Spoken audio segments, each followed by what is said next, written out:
గురవారెడ్డి గారు తలపెట్టిన ఈ చక్కటి కార్యక్రమానికి విచ్చేసిన మీ అందరికీ కూడా శుభాకాంక్షలు. ఇక్కడికి విచ్చేసిన ఒక ప్రత్యేక అతిథికి మాత్రం ప్రత్యేక ధన్యవాదాలు. ఎందుకంటే మొత్తం తాళం చెవి ఆయన దగ్గరే ఉంది. నమస్కారం సార్ జితేంద్ర గారు. సో ఎందుకంటున్నానంటేనండి, ఒక మంచి మాట కన్నా ఒక బెత్తం దెబ్బకి లొంగే మనస్తత్వం మనది.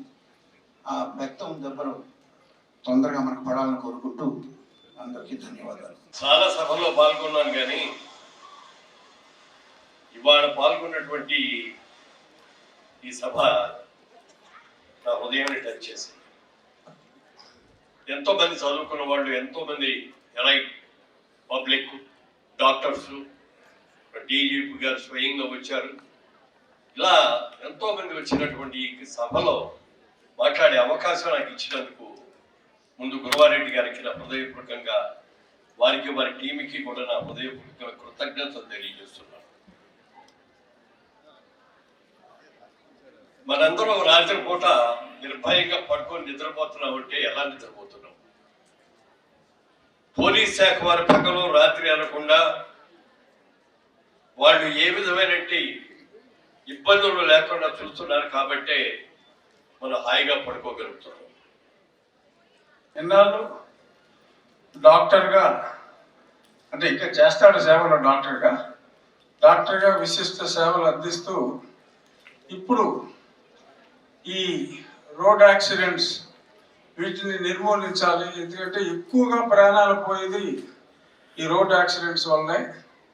సో కాబట్టి అంటే మనం స్టాటిస్టిక్స్ తీసుకుంటే రైలు ప్రమాదాలు, విమాన ప్రమాదాలు ఈ రోడ్డు ప్రమాదాలతో కంపేర్ చేస్తే <1%. సో మరి అటువంటి దాన్ని అఫ్కోర్స్ కార్లు అయితే సీట్ బెల్ట్ అది కూడా చెప్తే బాగుంటుంది. సో 2-వీలర్కి ఈ హెల్మెట్ అనేది, బట్ చాలా మంది ఏంటంటే హెల్మెట్ పెట్టుకోమంటే యాక్చువల్గా తిట్టుకుంటున్నారు. అది దురదృష్టం. మీ ప్రాణాలను మీరు కాపాడుకోండి అంటే మరి ప్రాణాలు కాపాడుకోమన్న వాళ్ళని ఈ రకంగా మరి దుర్భాషలు ఆడుకోవటం మనసులో అది మంచిది కాదు. ఈ యమధర్మరాజు కాన్సెప్ట్ అయితే అదిరిపోయింది. ఈ రోడ్డు మీద ఈ పట్టుకునే వాళ్ళని మరి వీలైతే యమధర్మరాజు గెటప్ వేసి పట్టుకుంటే అసలు వీళ్ళు అక్కడ రోడ్డు మీద తిరిగితే కూడా చాలా ఇంపాక్ట్ ఉండొచ్చు. ఎందుకంటే వాడికి భవిష్యత్తు కనబడుతుంది. వీడు పట్టుకుపోతాడా అంటే రోడ్డు మీద వెళ్తే ఎముడు ఉంటాడు అనేది ఒక మా గురవారెడ్డి గారు హాస్యప్రియుడు. ఏది చేసినా ఎంతో కొంత హాస్యం ఉంటుంది. హాస్యంలో అద్భుతమైన సందేశాన్ని మేళవించి మరి ఈ ప్రయత్నం, అందుకనే డీజీపీ గారిని కూడా పిలిచినట్టున్నాడు.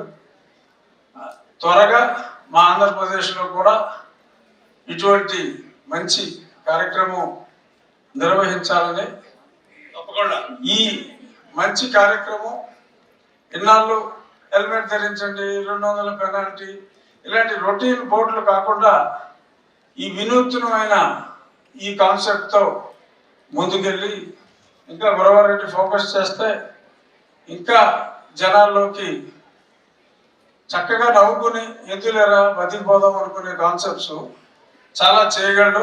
ఇప్పుడు ఫోకస్ చేస్తానని చెప్పి సర్వే జన సుఖినో భవంతు అనే కాన్సెప్ట్లోకి వచ్చినందుకు మనస్ఫూర్తిగా గురవారెడ్డి గారు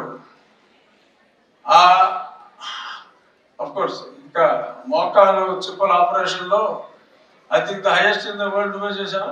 సెకండ్ ఇంకో 5-6 నెలల్లో ఫస్ట్ అవుతాడు, అందులో అనుమానం ఏమీ లేదు. ఇప్పుడు ఇందులో కూడా ఫోకస్ చేయటం నిజంగా ఎంతో అభినందనీయం.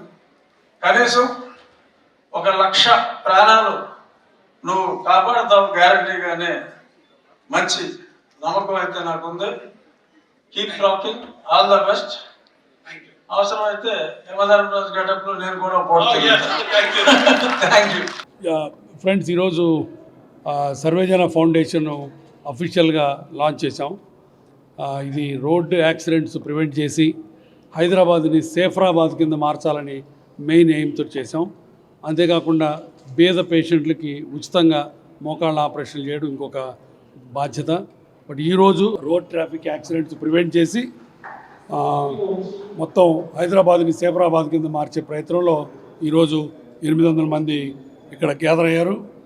స్కూల్స్ కాంపిటీషన్ పెట్టడం దగ్గర నుంచి మిగతా ప్రజల్ని కూడా దీంట్లో ఇన్వాల్వ్ చేయడానికి మేమందరం రెడీ అవుతున్నాము. దానికి మీ ప్రెస్ కూడా చాలా సపోర్ట్ ఉండాలి మాకు. అంతేకాకుండా మీ అందరూ దీంట్లో భాగంగా పార్టిసిపేట్ చేసి హెల్మెట్ ధరించండి, సీట్ బెల్ట్ పెట్టుకోండి, స్పీడ్ డ్రైవింగ్ చేయొద్దు. 7 డెడ్లీ సిన్స్ అని ఉన్నాయి, 7 తప్పులు. ఆ 7 తప్పుల్ని మేము రోజు మీకు పేపర్లో హోర్డింగ్స్లో మీరు వినేట్ చేస్తాము. మీరు దయించి ఇవి రోడ్ రూల్స్ పాటించి హైదరాబాద్ని సేఫ్ ప్లేస్ కింద మార్చమని నా ప్రార్థన, నా విన్నపం. Government transport government transport minister గారిని కలిసాము, ట్రాన్స్పోర్ట్ కమిషనర్ గారిని కలుస్తాము. గవర్నమెంట్తో కలిసి బోల్డ్ అండ్ ప్రోగ్రామ్స్ చేయడానికి రెడీ అవుతున్నాం మేము. దాంట్లో మీరు కూడా పాల్పంచుకోవాలి. తర్వాత ఈ సర్వజన ఫౌండేషన్కి మీరు ఏ రకంగా నా సహాయం చేయాలన్నా, మీరు ఏదైనా డొనేషన్స్ ఇవ్వాలన్నా కూడా మమ్మల్ని సంప్రదించండి. Will be very happy. పేదవాళ్ళకి కూడా మేము మోకాళ్ళ ఆపరేషన్లు, తర్వాత బోన్ ఆపరేషన్స్ చేయడానికి రెడీ అవుతున్నాం. దానికి కూడా మీరు మా ట్రస్ట్ని సంప్రదించవచ్చు.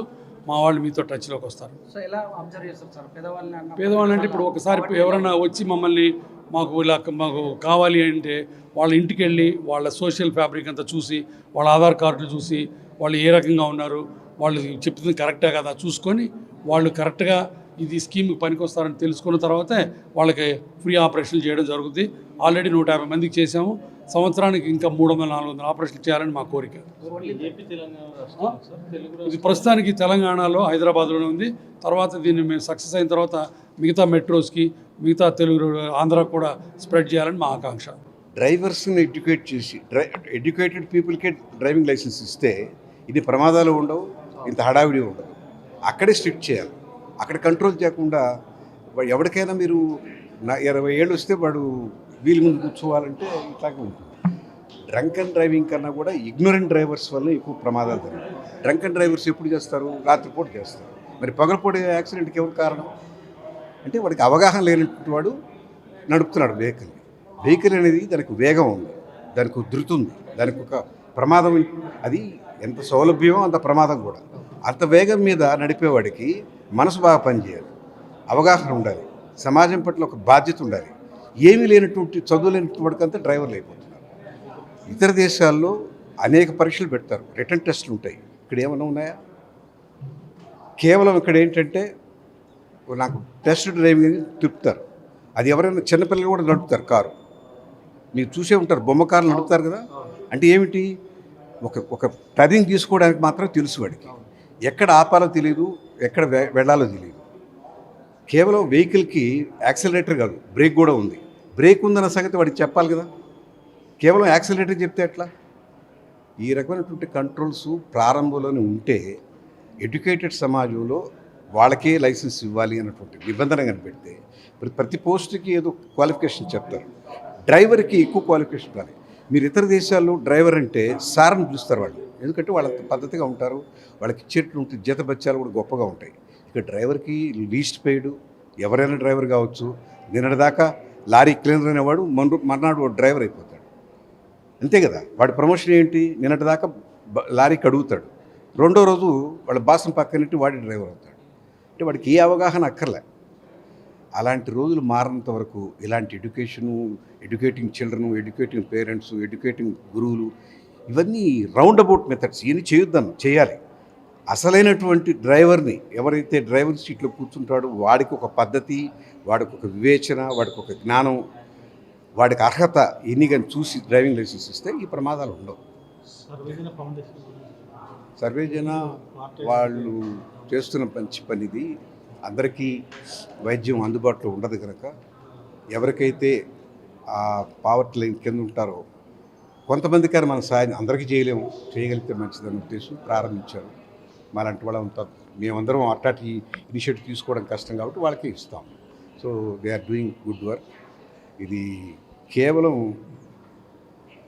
ఒక వైద్యపరంగానే కాదు, విద్యపరంగా కూడా చేయాల్సిన అవసరం ఉంది. ఇవాళ రేపు అందరూ చదువుకునే పరిస్థితి లేదు. కార్పొరేట్ స్కూల్స్ వచ్చినాయి, కార్పొరేట్ హాస్పిటల్స్ వచ్చినాయి. సర్వేజన పెట్టాల్సిన అవసరం కిమ్స్కి ఎందుకు? కిమ్స్లోనే తగ్గించేయచ్చు లేదా సన్షైలో చేయొచ్చు, కుదరదు. ఇప్పుడు అందరూ ఒక హాస్పిటల్ అంటే కార్పొరేట్ హాస్పిటల్ ఒక 5 స్టార్ లాగా కట్టాలి. కట్టినప్పుడు దాన్ని మెయింటైన్ చేయాలి. మెయింటైన్ చేయాల్సినప్పుడు ఖర్చు అవుతుంది. ఈ ఖర్చు ఎప్పుడైతే పెరిగిందో పేదవాళ్ళు పాప అందుకోలేరు. అలాంటి వాళ్ళ కోసం ఎంతో కొంత ఆయన చెప్పినట్టుగా ఎర్నింగ్ తర్వాత గివింగ్, టీచింగ్. సో కొంతమందికైనా సహాయం చేయగలిగితే మంచి పని. సర్వేజన సుఖినో భవంతు. As the director of the Research and Resource Center and DPS Nacharam and Delhi Public Schools and Pallavi International Schools, చాలా ప్రౌడ్ ఫీల్ చేస్తున్నాం ఈరోజు, because we come here to as we were recognized as Road Safety Champion 2025. It all started beautifully with the IAS officer, Dr. Janardhan Reddy sir, directing us and guiding us with a host of road safety projects to be done with our children right from the early years program till class 12.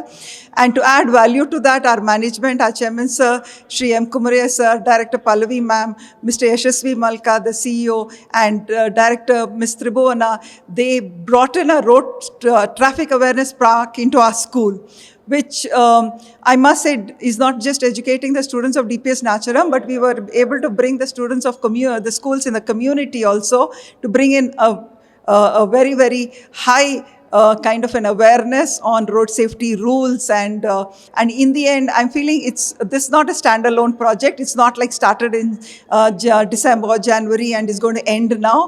It's here to stay, and we are very privileged and proud to be acknowledged as a road safety champion school, holding the responsibility as ambassadors to carry this message not just to our children, to our parents and to the community, immediate community, but to the state at large and to the national level also.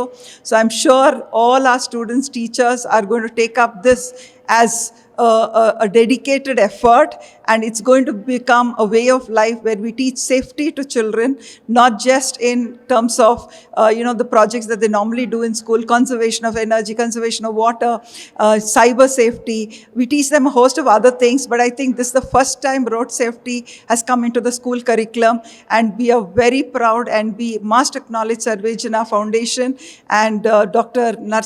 Janardhan Reddy sir for having made this possible in our schools, and our management for making it possible to bring in the best in the best interest of our student community.